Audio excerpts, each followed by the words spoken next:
All right, welcome back. You're listening to Softcore Detachment, the podcast where soft hearts grow sharp boundaries and healing gets gloriously unhinged. I'm your host, Catalina, recovering perfectionist, certified chaos gremlin, and softcore CEO of Emotional Detachment. With me, as always, is my partner in crime, producer, professional glow-up baddie, Miss Jonnie Parks. I am her, and she is me. I love it. Hey, let's get messy. Let's do it. All right.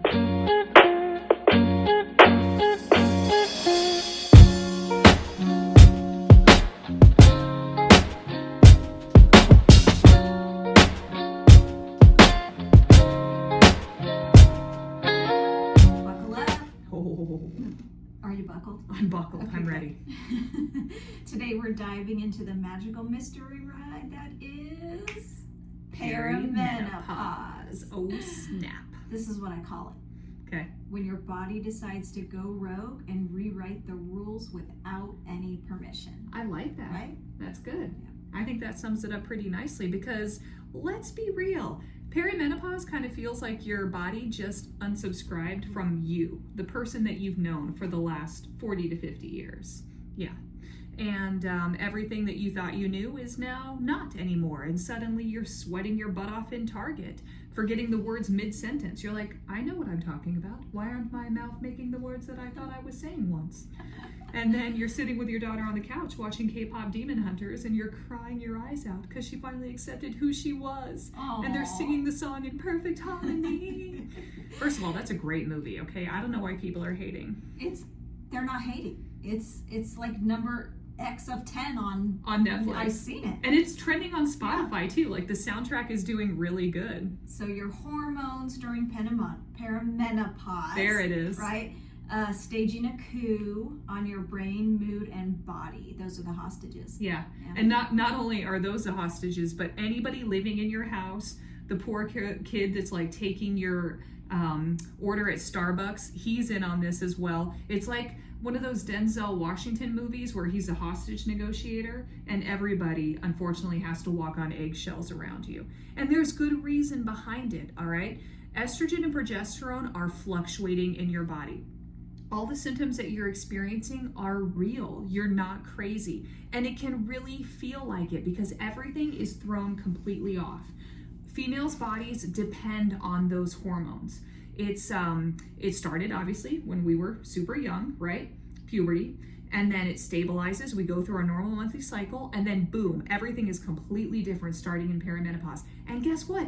It can last for 10 years before you actually hit menopause. Menopause means that you haven't had your cycle for a full year. And that can take about 10 years for your body to figure it all out. You're scaring me. So get ready, baby, because it's gonna be a ride. Everything's affected. Your sleep, your metabolism, your mood, even how your body builds and holds onto muscle. You're not being dramatic, okay? Your body is completely recalibrating for what's going to be your new normal, all right? It's real. It's real, and there's no user manual. Man, we're on fire today. And guess what, folks? This is our second take. We don't drink either. We're sober and we are professionals. That's right. I love this. Vibes, hot flashes, send a prayer. Please. Yeah, this is what we got. And a lot of coffee, all right? So, speaking of which, we can't just live off caffeine and vibes, all right? We have got to dial in the nutrition. We've got to figure this out. This is the time in our lives where we need protein, we need fiber, we need balance. Jody. I'm following. You're like, this feels personal. Wait, let me move these candy. Can we see it from this angle? I don't have a stash of candy behind my laptop. Tootsie Rolls.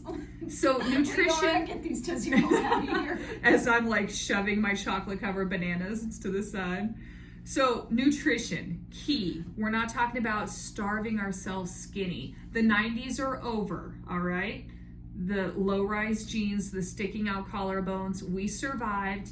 It's over. Let it go. We're talking about fueling our bodies for the future. Protein synthesis completely changes in perimenopause. we used to get away with eating, minimal to a moderate amount of protein. Women are notoriously bad for under-eating protein. That's the first thing I do when I do an intake with a female client is I say, how much protein are you eating? And they go, oh, I eat a couple of eggs, and then I eat a salad with no chicken on it, and then I eat 20, little grams of protein for dinner. And I'm like, so you eat 30 grams of protein all day? And they go, why? Is that not good? And I'm like, girl, no. You need to be eating about 100 to 150 grams a day. Did you get this off my intake form? Verbatim. Yes. No, because you're not unique in that. It's really common for most women. Now, in general, you should be eating about, half your body weight to your full body weight in grams in protein per day. And believe it or not, it's not that hard. I know that a lot of people struggle, but build your plate around protein. Start there every single time. One of the things that helps me is I have a protein shake first thing in the morning. I'm trying to do that before I start mainlining coffee. And the reason is, coffee is a stimulant. So you wake up first thing in the morning and you want to grab the coffee to wake up, but then that jacks up your whole system right away. You start to get anxiety. You look at the news, bam, anxious first thing in the morning. So I'm trying to start with protein first. And that's a way to just secretly sneak in 20 to 30 grams first thing in the morning. Start prioritizing protein. There's lots of different ways to get it in, all right? This is about muscle, feeling full throughout the day. It's about blood sugar regulation. Okay, so not totally about kale smoothies, sadness. I mean, those are still a part of it, all right? This is still part of our variables that we're working in. Kale is a great vegetable. We need our greens, we need to eat the rainbow, and we do feel sad. It's true. As your hormones fluctuate, you literally feel depression and anxiety happening. And if your doctor's on top of their game, they're not just going to treat you like you're mentally ill.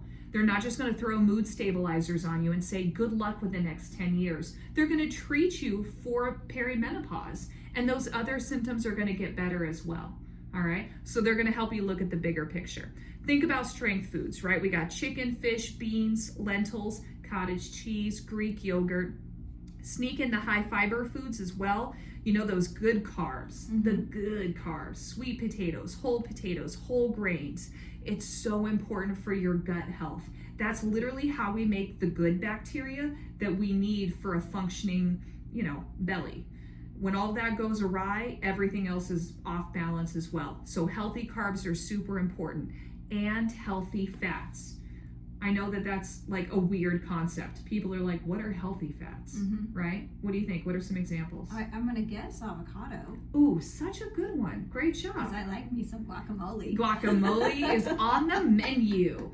And then it's like, limit the chips and instead spread it on your omelet, okay? I saw you. When you said limit the carbs, but have good carbs, your head twisted around at me so quick. So fast. Why me? Because you are me and everybody. It's so easy and it's so comforting. Those foods give you a quick little hit of dopamine and they feel great and they make those other symptoms kind of quiet down for a second, but it's a negative feedback cycle and it'll just bite you in the butt on the other end, okay? So do the right thing, choose the healthy foods, support and nourish your body, and it's going to pay off in the end. So feed your baby in a raccoon.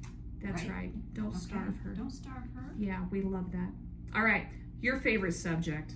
Let's talk about the gym. Doing it. Yeah. What are we doing differently in the gym? Resistance training. It's not optional anymore. Okay? And what does resistance training mean? It doesn't mean that we resist all temptation and different things like that. My resistance training is resisting the gym continually. I am a professional at this. No, it means providing some kind of a resistance for your muscles so that they have to push back even harder. So usually that's done through dumbbells, cables, body weight can be, bands. There are lots of different ways to make your body do some kind of a resistance. Thank you. So, the problem is a lot of women were misinformed, and they believe that if you lift weights, you get bulky. You get Massive. Massive. I've said that before. I don't want to get massive. Right? I don't want to get bulky. I don't want to look like a man. And it's just not possible. Bronxo, what are you using your mouth? It's okay. You can get up. Go ahead. So instead, lift heavy enough weights so that the end of each set, those last couple reps, are difficult. All right?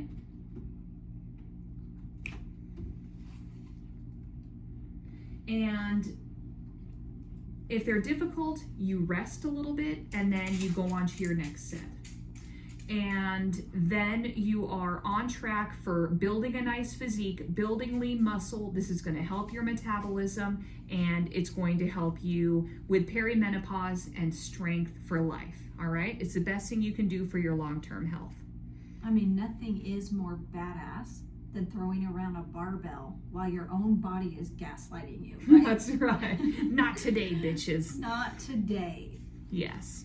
And yeah, the other thing to think about is HIIT, all right? That's high intensity interval training. There are a lot of people who do way too much of it.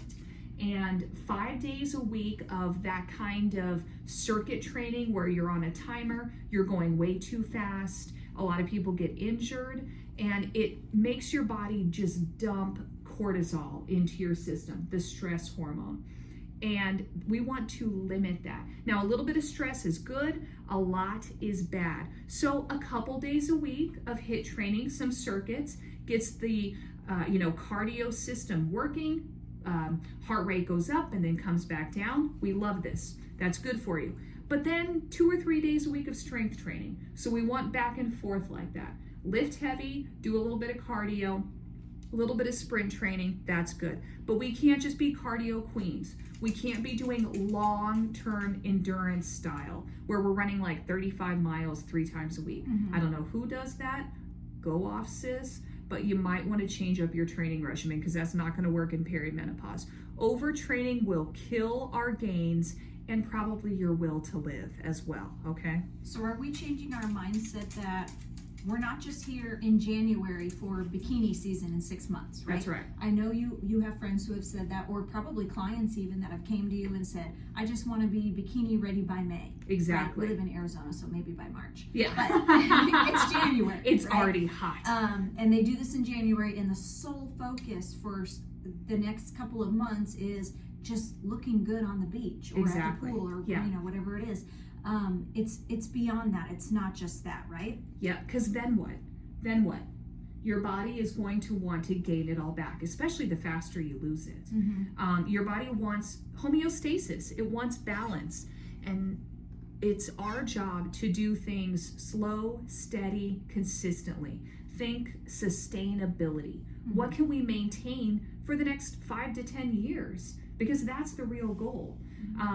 If we lose 30 pounds in 3 months, I guarantee your body's going to freak out and essentially trick you into trying to gain it all back again. Your hunger goes through the roof, you're cold all the time, and it's just not healthy. Your metabolism crashes. It works against you. There's that idea of starvation mode. Have you heard of that? Oh, fasting. Yeah. So those are when folks, I should say, in general, everybody has done this at some point because we've all been tricked to believe it. You starve yourself by eating less than what your body needs to survive. Deficit. Are you just talking deficit, or are you talking... Way below a deficit. Oh. So a deficit should be like 300 to maybe 500 calories below your maintenance. Okay. All right? Doable. You can do that. That's fine. But when you're eating below your basal metabolic rate, now that's what you need just to wake up and lie in bed all day. So for me... So I can wake up and just lie in bed. You can, but you can't starve yourself Okay. at that rate, okay? And I love this plan for all of us, all right?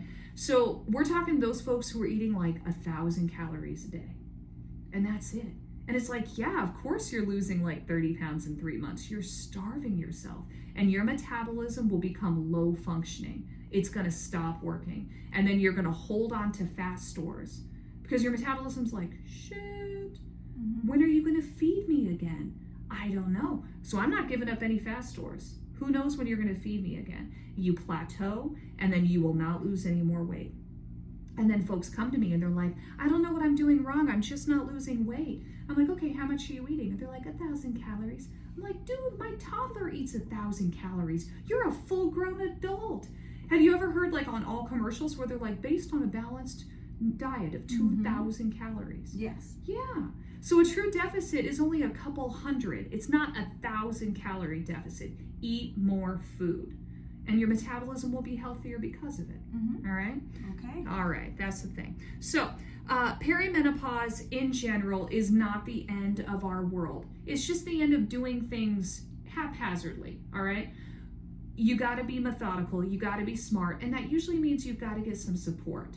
We've got to be surrounded by people that you know are going through the same thing. Because chances are that woman in the drop-off line, you know, that drives that gorgeous car, it looks like she has her life together. She listened to episode 2 of our podcast. She had her sunglasses on. She had her sunglasses on. She had a clipboard. Yeah, she had a hot flash right before she came over. You know she all did. Right? She was putting her head in the freezer, just sweating bullets right before she came over. So everybody in our age group is at some point in this journey. They're going through the same thing. We are not alone. And we've got to band together. We've got to compare notes.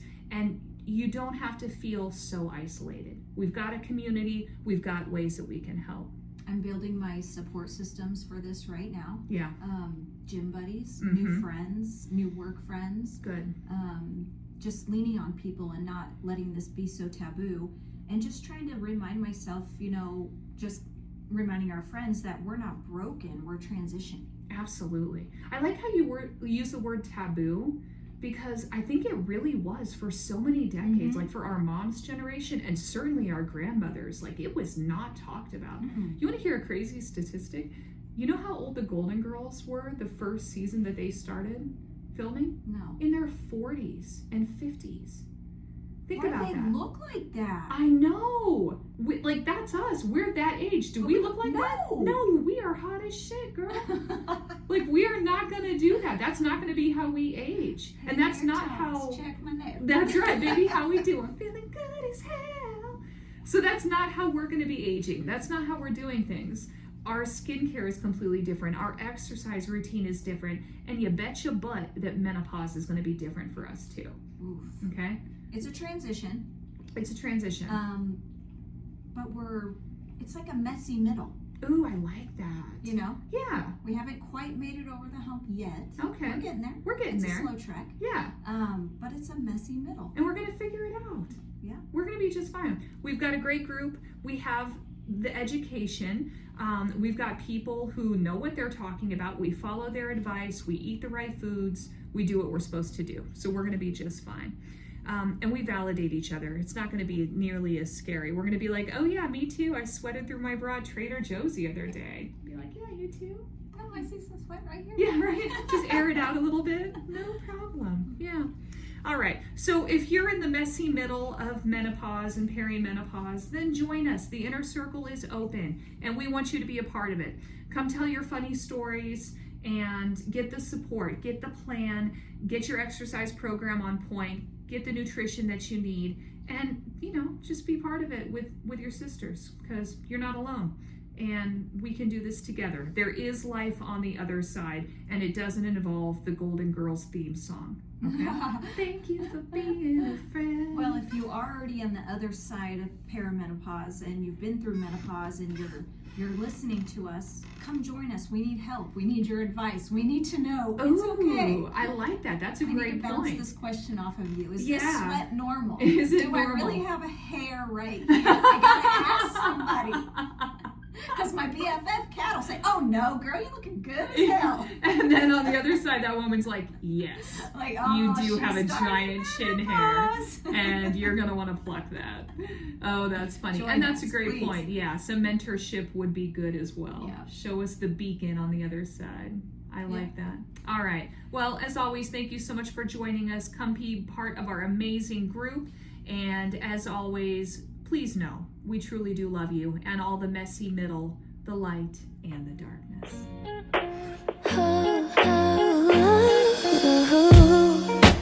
Thought that I would be a bit at peace by now. Yeah, you're lying in the shadows of my room. Oh, always heard your voice, I forget the sound now. You're awfully quiet while I cry out for you.